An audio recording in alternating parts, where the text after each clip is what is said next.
Thank you so much for listening to Urbanistica podcast. I am Mustafa Sharif, an urban planner, and you're more than welcome to join my big journey of exploring the making of smarter and more livable cities. Please don't forget to follow Urbanistica on the different social media platforms, and also let's connect on LinkedIn. Big thanks to Urbanistica podcast partner AFRY.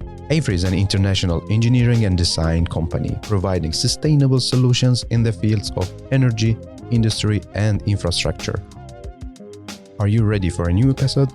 Let's go for it.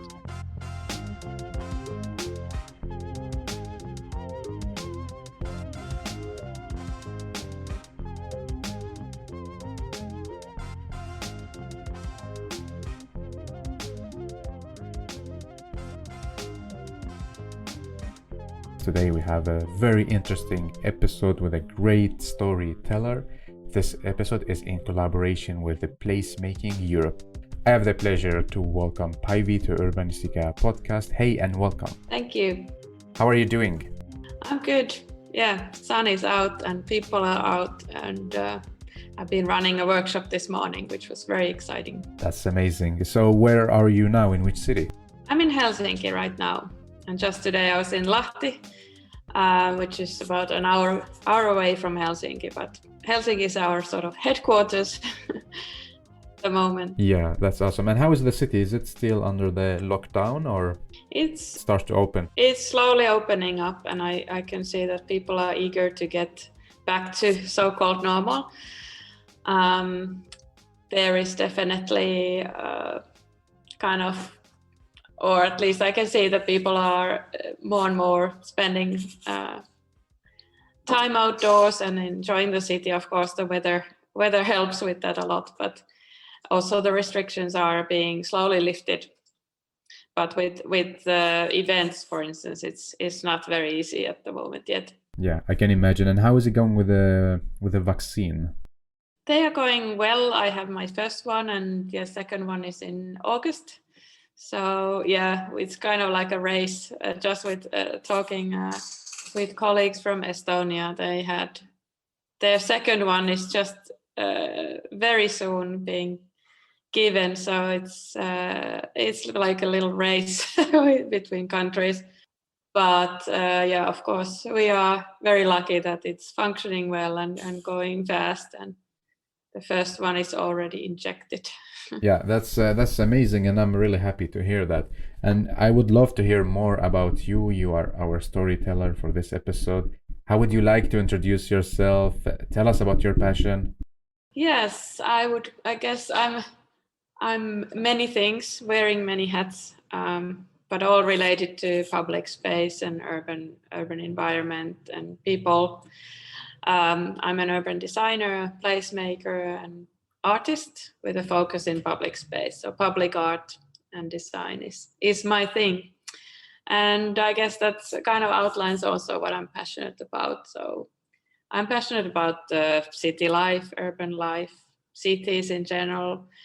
I'm very interested in how people connect to places and how they sort of find their place in cities. And of course, my passion is also to help with that process and see how all citizens or could feel more welcome in cities and sort of be able to express themselves and also connect to other people in public space. So cities in general are super interesting sort of organisms with layers of time, layers of people, stories, and somehow a mystery how cities actually function. So it's like a endless source of inspiration to me. Yeah, it's like the cities, the big love. Yes. Tell us more about where you grew up. What did you study? Yes. I studied, first of all, I grew up in Tapiola, Espoo, which is the neighboring city to Helsinki. And I grew up in the suburb, which is called sort of the Garden City. So this area was planned to be very lush and sort of, human scale in a nice way. And I have to say that I guess this, where I grew up, gave me a lot of freedom to explore my surroundings safely and kind of go out and about with my friends from very young age onwards. But I have to say, once I had the chance to go to high school in Helsinki, I was very happy to come to the exciting big city every day and sort of find my way there. I was always interested in arts, and that was my favorite subject at school, and I did the art high school also in Helsinki. But after my graduation from high school, I applied for the University of Arts in Helsinki to set design, and I failed. I didn't get in, but I think that was a great sort of how do you say, like a step to another direction. I moved to London, worked for a year there, and then started to study design and public art in Chelsea College of Art and Design. And I have to say that was a kind of almost coincidental choice for me to study this subject, but looking back, it's kind of making sense. What an interesting journey. Let's talk art, because it's a very interesting topic, especially in our cities when it comes to like investment values and engagement of people. So like, how can public art help to create better cities? Like, and does it really work? Yeah, I mean, that's an interesting question, because it's really hard to sort of maybe an area which is not easy to study, how people react consciously or unconsciously to their surroundings, and art included. But of course, art has a role in creating identity for a place, new experiences, maybe help with kind of creating stories in place to people to root themselves or to attach themselves to. So I do think there's a lot of value in it. If it's an investment or monetary value, I'm not sure.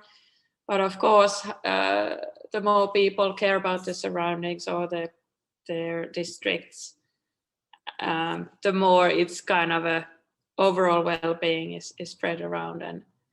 And I would advocate for, specifically in public art, more for also the social process that public art or art can sort of formulate, so how people can be involved in the processes. That's very important for me, at least. Can you share with us a public art project with a participation method that you use? Yes, I've done different kinds of public art projects, and most of them have been temporary, so more like processes or interventions. But I'm currently working on a public art project in Vuosaari district, which is eastern Helsinki. I'm working with the local high school students to sort of examine and explore the public space, look into it through their eyes and hear from them what's their experience in that public space and what kind of stories and wordings, for instance, they come up with in their kind of daily surrounding. So that's a lot of, I would say, it's not so programmed often, it's more like workshops, but also in a sort of programmed workshops, I want to leave a lot of space for spontaneous comments and discussions. And that's actually I would say also in our work in the public art and urban design and placemaking projects is to get these spontaneous comments and different information from people. That really is an interesting part and can't be programmed so firmly beforehand. So I would say the participation methods are quite flexible and kind of based on dialogue. But we are talking about now about like the participation in the beginning as a dialogue, as they are the storytellers.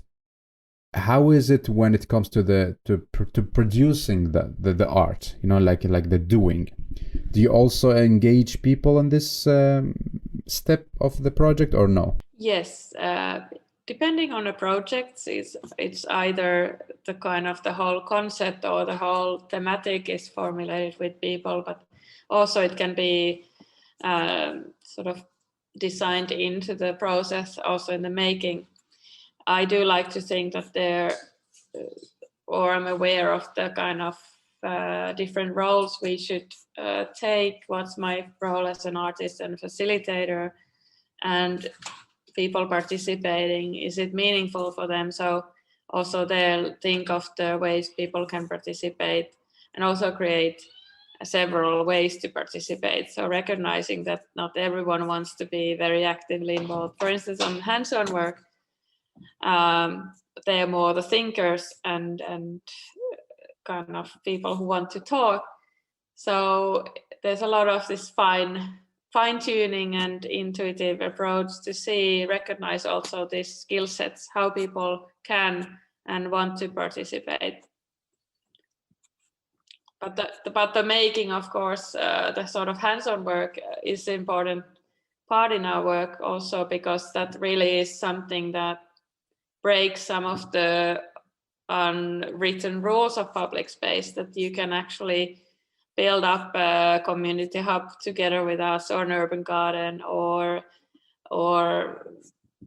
create some text related to the project in public space. So I want to also in our work to break a bit these rules and kind of stretch them and give people the experience that they can do these things also in other areas of life, or kind of as citizens to express themselves more in public space, and that these rules that are somehow been formed during years and different governing methods and bureaucracy, that these we can challenge with our actions and also create new rules, so to say. Yeah. And how is it going now in Helsinki? Like, do you see the municipalities more open for public art projects? How is the situation? I would say yes, and I would say also, as I studied in London, and that's already 20 years ago. Back then I was quite inspired how in the UK there was artists, for instance, employed to hospitals, or there was artists employed to work with architects, and this kind of approach has really been developing also here in Finland and Helsinki and the Nordics, and that's maybe the most inspiring thing to me, that working with different professionals in different kind of combining different aspects in a sort of multidisciplinary approach is my cup of tea, so to say. And I do think that more and more different fields for instance, urban practice, they do recognize the role of art and design and do want to integrate that in urban planning too. Is public art something that comes in the end of a project or urban development, or is it something like fundamental within the process? How powerful is public art within the process?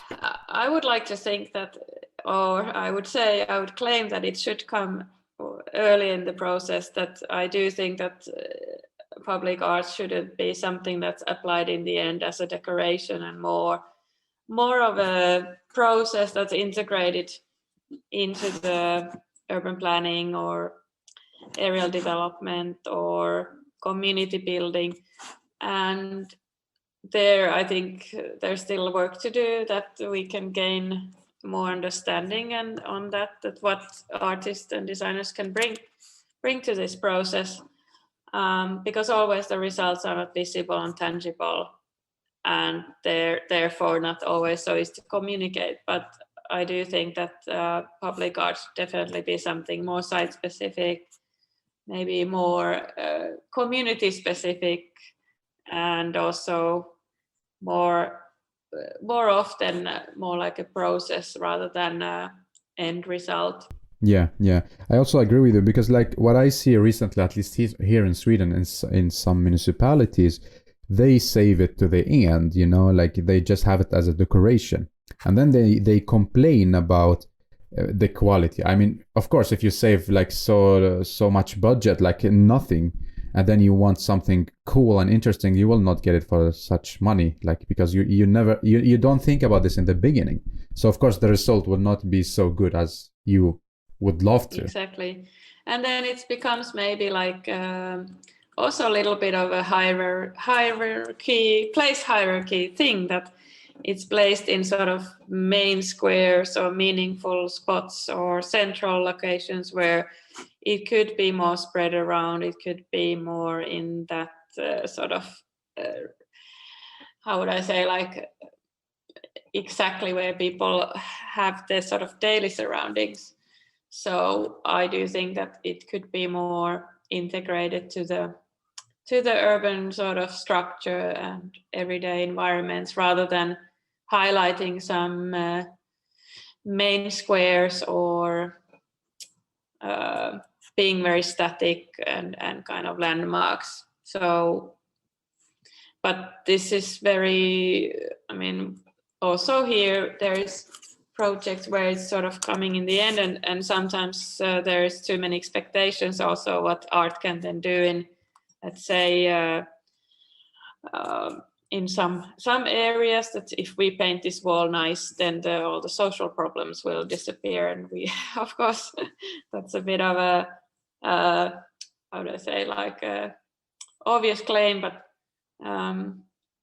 it happens too, that it's seen as something that should heal some other more complex traumas or issues.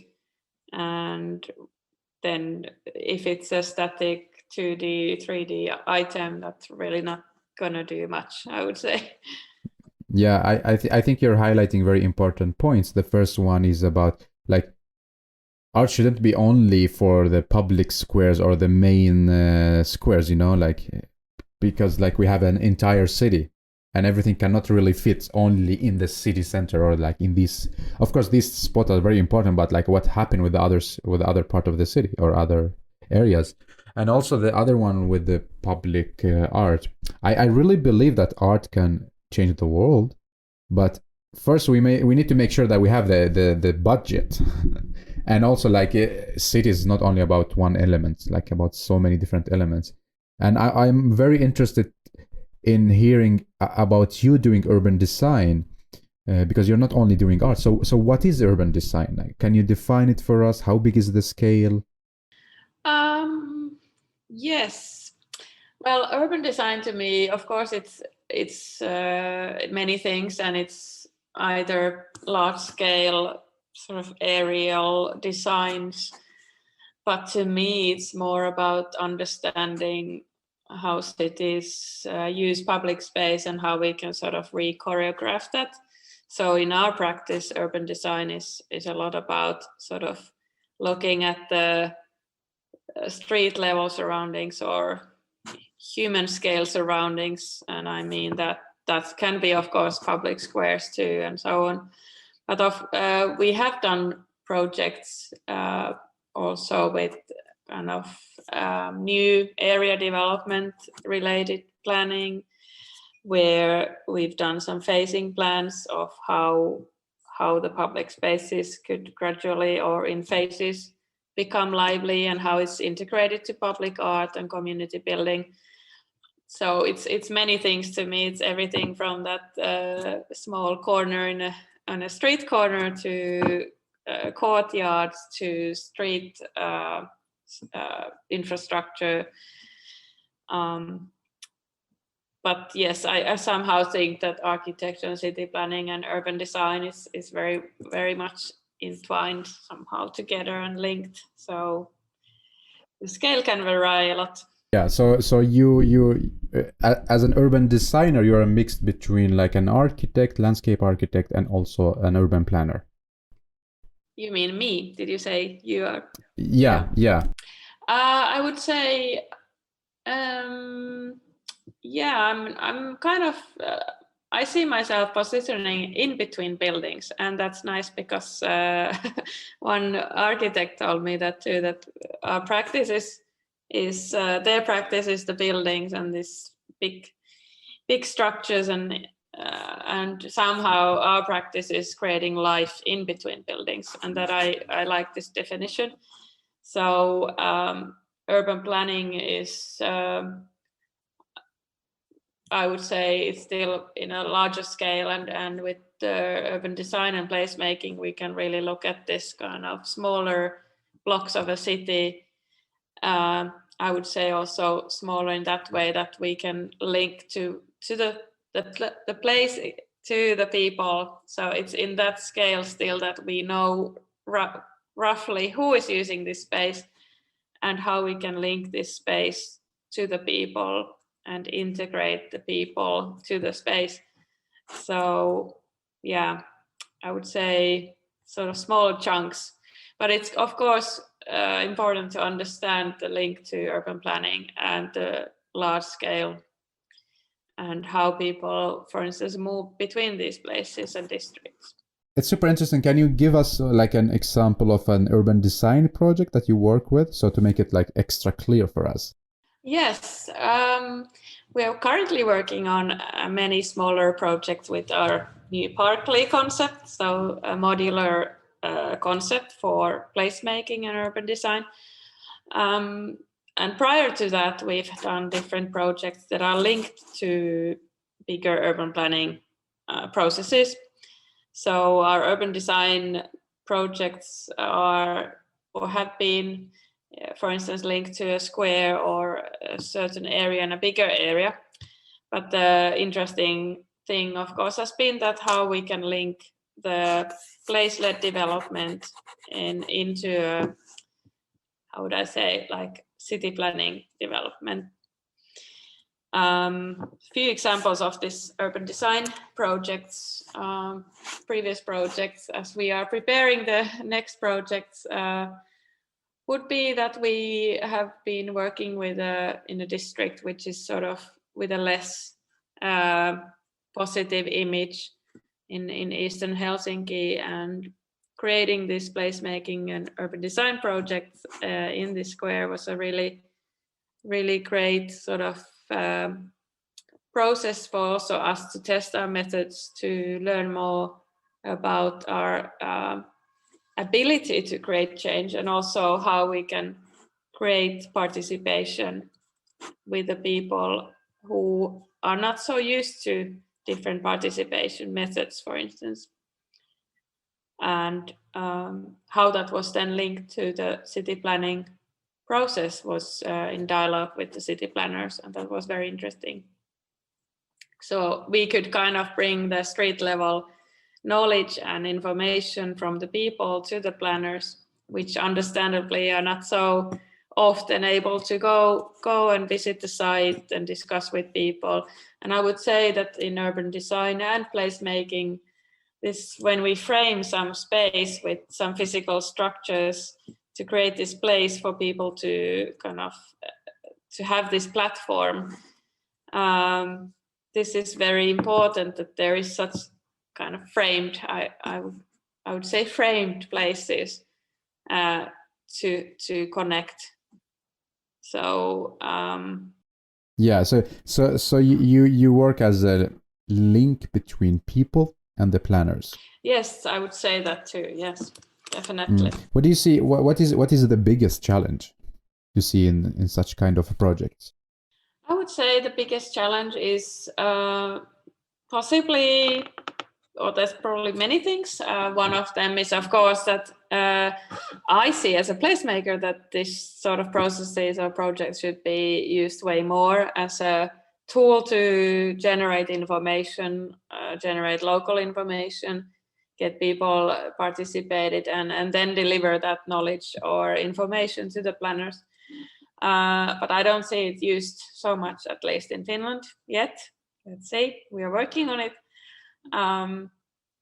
Second is, of course, the funding instruments for such things. If this would be integrated into the planning processes, that of course would be kind of a systematic approach to make such placemaking processes happen.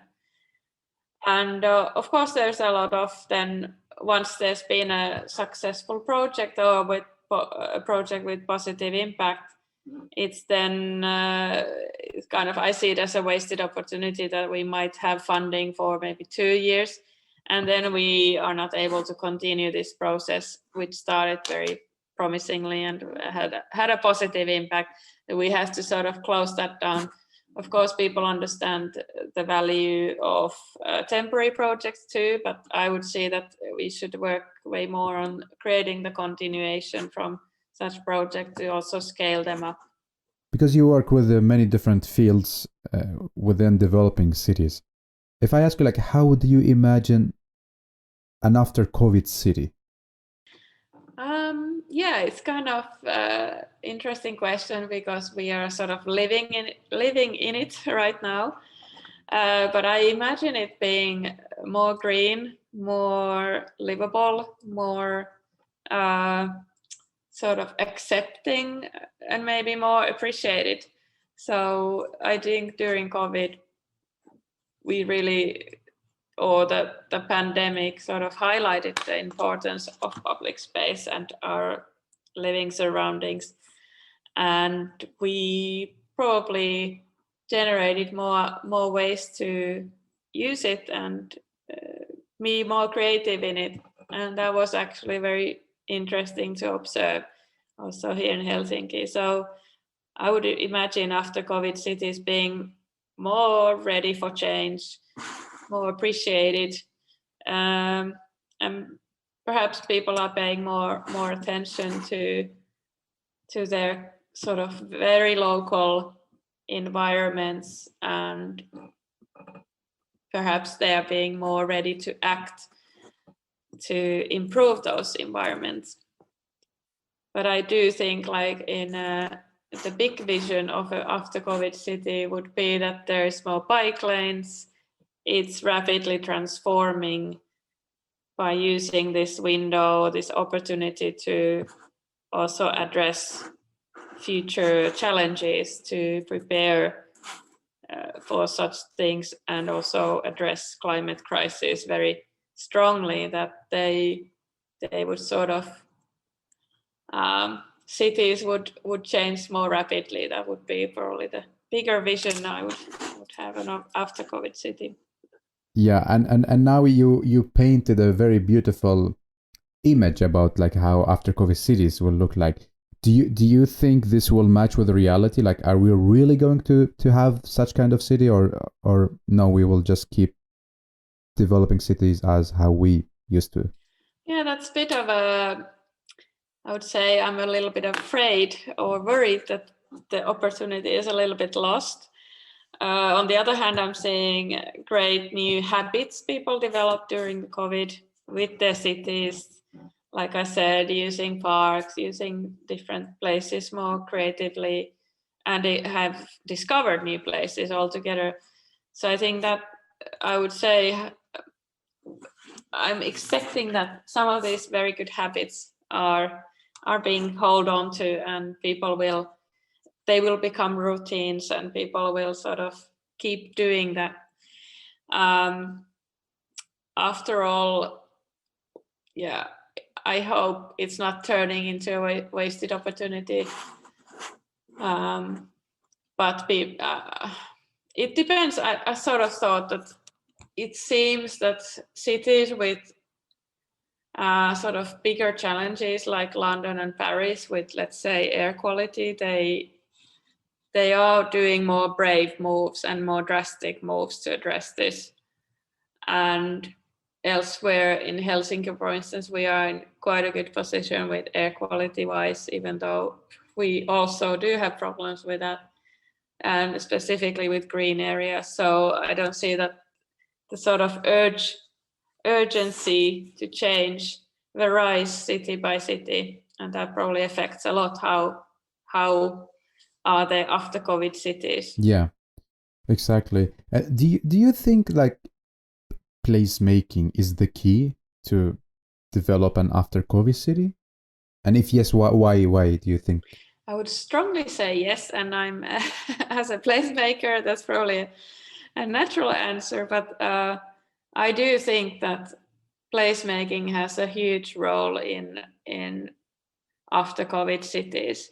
First of all, it's this social interaction we've missed and can be safely done outdoors. It's our sort of platform for social interaction when indoor spaces have been shut down.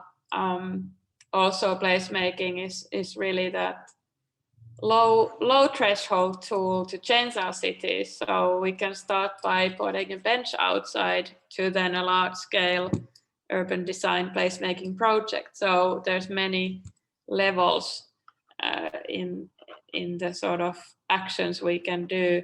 So it makes it easy to change even smaller things.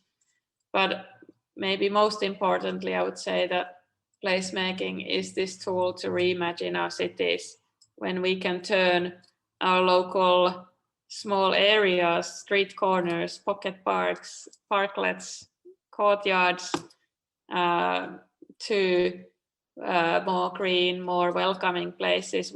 We can really start to imagine that this change is possible in a large scale. And I do think that this is very important, that when we discuss or talk about big phenomena and environmental challenges like biodiversity loss, if we can prove that we can work with this issue, rewild our cities, create more sort of habitat for other creatures in our neighborhood, then we start to think that this is actually possible in global scale. And sort of words become action, and people can also get more empowered that they can actually do or be part of the change too. Yeah. And how is it now with the placemaking movement in Finland and specifically in Helsinki? Do you have a community now, a community of placemakers? Because like usually in the Scandinavia, people, like the municipality has to do the job, you know, and people paying taxes, so things are fixed from the municipality side. So maybe placemaking is not like the big movement. So how is it in Helsinki? Yes, that's an interesting point, and I totally agree that people are sort of, the city structure is not so, how would I say, so encouraging or sparking for placemaking actions. Our practice is linked to, like we work with architect offices, cities and municipalities, but not so much like sort of self-funded projects. I do think that funding is of course to some level needed, and I think currently that funding is really from the kind of public sector only. But I do think that placemaking and this sort of tactical urbanism is gaining more ground here in Helsinki too. There's been great initiatives already in recent years with Restaurant Day and people turning parks into flea markets and such things. So this sort of actions and taking over a place is certainly increasing, and I have high hopes that our young people have grown up to this culture and will then be more ready to take over public space for their self-expression and purposes. Yeah. Is it easy to do a placemaking project, or you need to get into this bureaucracy, like getting a permission from the police, getting permission from the traffic department? Yes, we do have such permit issues too. Yes, it's kind of like the always some box to tick when we do a project. There's a lot of work towards making. I mean, I can recognize that the city has been working on their processes to make this permit jungle way easier for people. So, for instance, for parklets, they have developed a way sort of lighter permit system lately and in recent years, and that has really increased the parklet productions or parklets in Helsinki. All in all, I would say, depending on the location, the permits are fairly easy to get for placemaking. projects too, and are currently working in with Barclay project in Kalasatama district and few other places, and there it's fairly straightforward. We do talk with city planners or traffic engineers or traffic planners and kind of find the right spots together. So that of course helps a lot, that we are not just coming with our own idea and sort of think where it's placed, but more in collaboration with the planners. So. Exactly. I'm so happy to hear that they have a specific permission for the parklet. Like it makes life so much easier. Yes. Yeah, I do think that such things can really help entrepreneurs, cafe owners, restaurant owners to make it happen. Like if it just seems complicated and difficult and expensive in the first place, of course, that's sort of high threshold to do things. And parklets are a good example of kind of urban design actions that really then sort of affect the whole cityscape or streetscape. So it's not just about the one parking spot, but it's a lot about how our streets are looking once there's more and more parklets happening. Yeah, and Päivi, we talk about like the vision of our future cities, how we develop our cities. Can you tell us like how can we use placemaking and urban design as a way to communicate about the future? Yeah, I think this is touching on the question we discussed, that we can sort of turn the future visions, future sort of scenarios into reality in our surroundings, and that really helps us to reimagine or sort of rethink our own attitudes too, and to see this change happen is really, for me at least, it's the most empowering thing in my work, to actually prove that places can change and to see that transformation or contrast to what it was. That really is the kind of most uplifting thing to me, at least. So I somehow do think that we share this as citizens, humans, the same thing, that when we start believing when we see it, and what kind of future visions we could create in our cities that can be as experimental as ever, to something more traditional, like having an urban farm, to kind of rethink our traffic or so. So I think there's also the inspiring thing is that the scale of these future visions are vast, and we can sort of play a little game in our minds, what sort of elements we would like to see in our cities, and try it in small scale, and start thinking, how do we get to this future vision? The journey. Yes, exactly. Starts now. Yes, today. Yes, I would say. Yeah, I'm very happy to talk to you, and I see like time flies. And now we are in the final section of this episode. We have 5 questions, and they will be more personal. So let's start with the first one. If you will be an animal, which animal will you choose and why? I thought I make a little joke here, so I would like to be a pigeon, because pigeons love urban life. They're just observing it and kind of getting the best out of it, like perfect eye level to the users, and explore the city and the best cafes and terraces. Yeah. Like I love pigeons because like they're with us in the metro stations and the cafes and the public squares, like just like people. Yes, exactly. So we should maybe look how pigeons are using places and learn from them. They're always in crowds, they're having a good time and sort of friendly, they approach others. Exactly. And they are not really afraid, like when you walk next to them, they are like used to being between people and in the city with cars, with metros. Yeah. This was very, very interesting animal. So, so maybe you should start to map pigeons' movement and activities in the city, no? Exactly. And of course, I mean, or doves, maybe pigeons, fine cousin, they used to deliver messages. So yeah, we could maybe have not drones, but pigeons flying around with. Super interesting.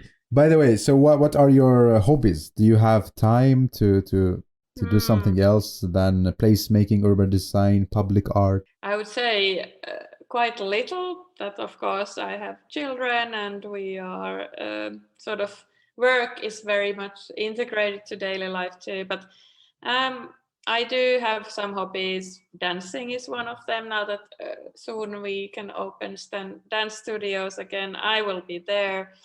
But we also are. We have a little countryside place, and I have to say that as a person who works with urban environments and public space, this countryside place is maybe the only one I can get away from work issues and have a different mindset. So we are there often in the summer, renovating and gardening and all that. That's kind of fun, and I do like the sort of rural environments too. The sense of community there is something we could also learn from in cities. It's much more stronger than what we have in cities, right? Yes, it's very, very helpful and sort of down to earth.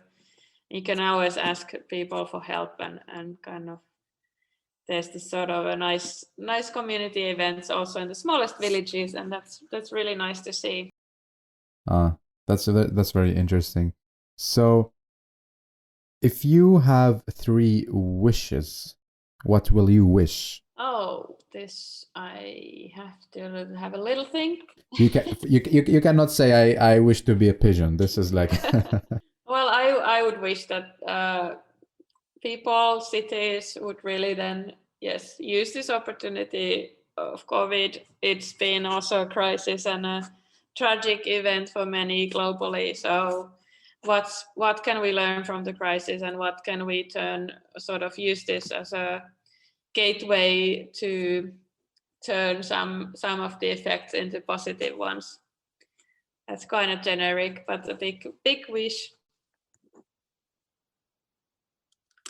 2 more. Wish would be that I'd say I have to go back a bit to the morning when I had a workshop in a daycare yard, part of our project, and there the manager of the daycare, she was we had a good discussion about planning, and she was very sorry, or she had negative experience of this sort of participatory planning, how many of the staff, the users, had been participating in the planning process of a new daycare and its surroundings, and somehow during this process all the user ideas and wishes were somehow faded, and that I have to say, as a designer and planner, that is somehow very unfortunate that such opportunities are missed. So second wish would be how can we bring this user aspect more in everything we do as designers and planners. You have the third one, or should we move to the next question? I can have a quick third one. That children and young people would be more visible in cities outside the playgrounds too, so we could bring more playfulness in our cities. Yeah, of course. This is our mission, or let's talk about myself. Like, this is my mission, is to turn this wish to a reality. Very, very interesting wishes. And now we move to the pre-last question, and it's about you. Give us, the listeners, 3 takeaway messages. Takeaway messages. One thing was that, this is based on my personal experience, that takeaway message is that accessibility and mobility, and that's interesting, that mobility is also about having the ability or chance to stop, to sit down and relax in public space, and I give you a reason for that. I had a terrible back conditions just 2 years ago. I had a surgery, and prior to that, walking was very, very painful for me. And I was just walking in cities, downtown Helsinki too, and I was just looking for benches, and and I wouldn't find them when I needed. So, and a similar experience to the same subject. I had a workshop in a smaller city, and the municipality's physiotherapist was saying that elderly are not walking down the streets anymore in this sort of used to be livable shopping streets, because the benches are taken away. And for them, it's very scary to go for a walk if you don't know where you can actually rest down. So mobility is also about seating. Second takeaway message would be that, I would say that let's reimagine our cities and accept new aesthetics, new forms of aesthetics. So when we look at public spaces, youngsters using public space kind of not within the rules, or when we are looking at our urban nature and the rewilding, so we can get used to this new aesthetics of wild grass and meadows instead of the kind of short cut grass and so on. So let's adapt to new aesthetics of cities and sort of let it sprout and kind of get wilder. So less of control, I would say. And I guess third could be that I would say to the listeners to maybe next time they go outside and to observe who's really there and who's missing. That our public spaces are often or can be dictated by certain groups of people. And I guess this leads to youngsters, children, elderly, but this can really spark some ideas in placemakers' heads when we look at the city public space and see not only who's there, but who is not there. Yeah. This is like very, very important point actually that we need to pay attention to. Not only focusing on like who are there and observing like, but who is missing and why. Yeah, yes, definitely. And this will be the last question, and it's not going to be asking you, it will be you asking us, the listeners. What is your question for us? I would say it relates to today's theme. We've covered the COVID city aspect a lot. So my question to the listeners would be, what sort of changes did you make during COVID-19 in terms of using your city, the public space? And what change would you like to keep as a routine or new way after COVID city too? So it's a question to reflect about what we did and what we would love to keep doing and not doing. Yes. Again, thank you so much. I'm really happy to talk to you. Thank you so much for inspiring me, and hopefully see you maybe in Stockholm, maybe in Helsinki. Anyway, we are close. Yes, we are close. I'm sure we'll meet sometime soon. Thank you.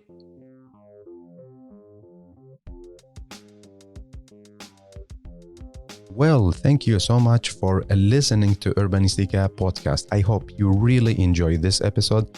You learned something new and also got inspired by the guest. Don't forget to share the episode on your social media and recommend it to people you think they are really interested in this topic. Thank you so much again for giving your valuable time to Urbanistica podcast.